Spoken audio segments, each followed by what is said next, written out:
as well. News that pertains to the GMFB holdout shrine. That's right. Still has a Trent Williams cutout on the shelf. And it sounds like Kyle won't be touching it for a long time. Here's why. According to NBC Sports Washington, Williams saying, quote, he's not coming back, period. Williams is entering the fourth year of a 5-year, $66 million contract. Our D'Angelo Hall, a former teammate of Williams, however, saying his holdout is not about money.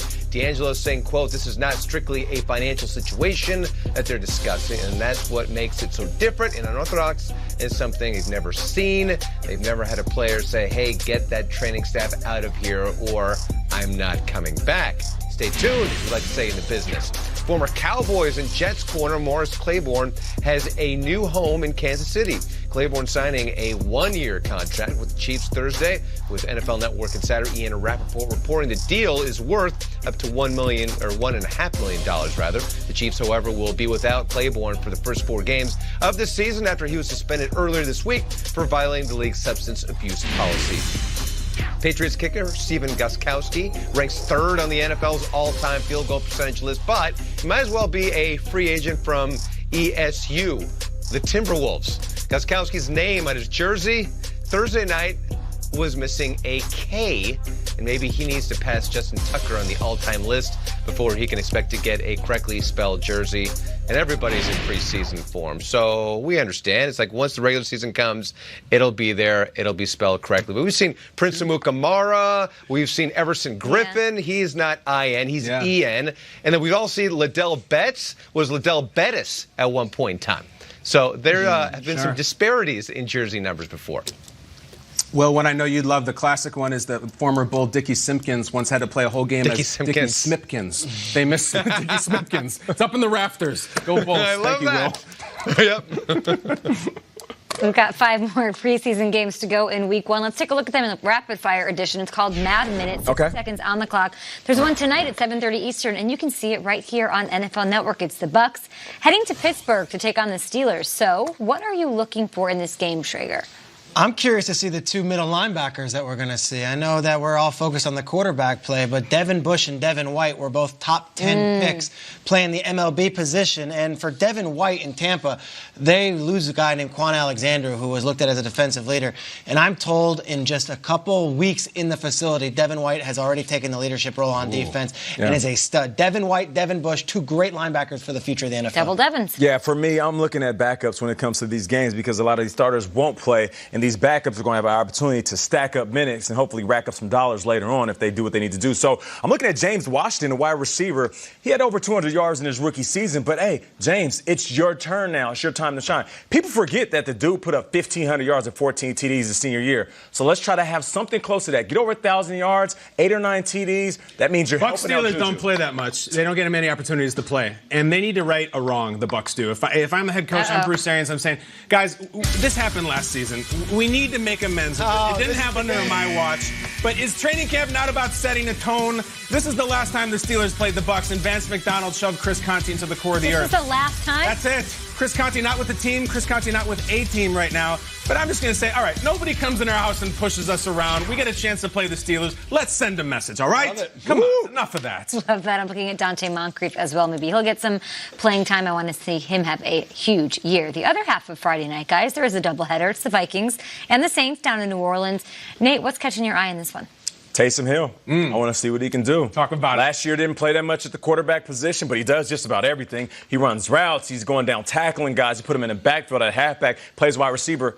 I want to see him just play some quarterback, man. I want to see you drop back, throw the ball around, take it and run a little bit. Yeah, I want to see Taysom Hill at quarterback. Yeah, the Vikings and the Saints have this history because of the Minneapolis Miracle, but last year the Saints did take care of business up there.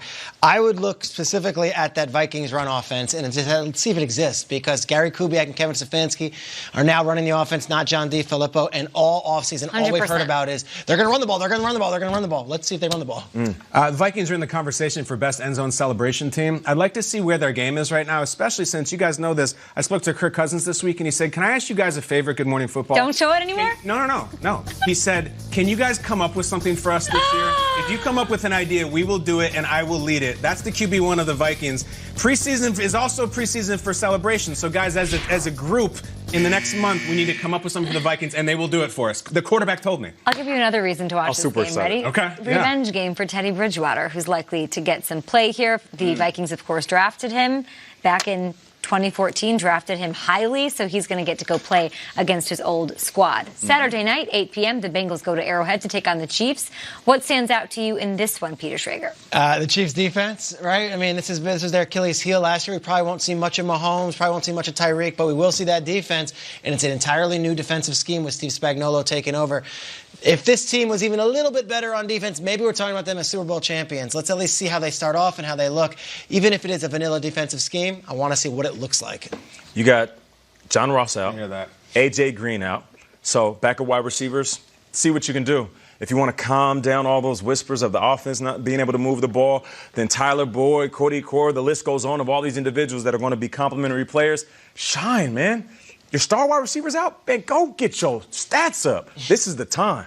I just need one Mahomes deep throw, just one. You know, he was asked yesterday after the no-look pass last year if he would ever attempt a around-the-back pass. He was asked and said, Sonny Jurgensen style. Yeah, and he didn't say no. He said it'd have to be a situation where the game wasn't at risk, and maybe I'll do it. If he rolls out and does one behind the back, I think I'm good. What's your interest level in Zach Taylor? We're all geeking over Freddie Kitchens last night, getting his look out there with Baker Mayfield behind him. Zach Taylor and just how he looks, how comfortable he looks, and what his rapport is with those backup wide receivers. I'm sure that's going to be interesting, right? No doubt. This is a young head coach. Yeah. Until I see a Bengals game where Marv is not there, I still believe he's going to be there. Until Zach Taylor shows up, I'm not believing he's the coach. I love it. The Rams are headed up the coast to take on the Raiders. I'm looking forward to seeing Nate Burleson in the booth for that one. But it is a battle of California. Nate, what do you have your eyes on? Every running back not named Todd Gurley. Go on. You guys remember the large part of our offseason where we were giving the eulogy on Todd Gurley's career? Well, Todd Gurley's going to be just fine. But just in case, towards the end of the season, he's a little banged up and needs some rest, and he's on the bike on the sideline. How about the other guys? Malcolm Brown, the backup running backs, Darrell Henderson, John Kelly. Go ahead and do what you do so everybody doesn't panic. I'm in on that, too. I want to see Darrell Henderson, the Tony Pollard of the Rams, which is interesting because Tony Pollard was Darrell Henderson's Tony Pollard back at Memphis. Yeah. It all comes together. It's the same way I feel. If Darrell Henderson busts a run, maybe we got something different with the Rams. Peter, what do you think? Yeah, you know, it's fascinating because the Rams aren't going to play any starters, and the Raiders probably aren't going to play many starters. And yet, I'm curious to see if we get any more information on Antonio Brown in this thing because that is the most important figure for the Oakland Raiders this season. Derek Carr will be there. Will Antonio Brown? And maybe if every reporter is on the field and on the grounds, we can maybe get some more information. So he's not playing in the game, but I'm on foot watch. I'm always foot watch and foot cam. Nice fans, by the way. Internet sites for you. I'm going to leave that alone. 3 first-round rookies by the Raiders. I want to see Cleveland. I want to see Josh Jacobs. I want to see everybody that they took there early because these are the guys who took the place of Amari Cooper and Khalil Mack. And the main event on Saturday night. Last one for you, gentlemen. 9 p.m. Eastern and right here on NFL Network. It's Cowboys and Niners.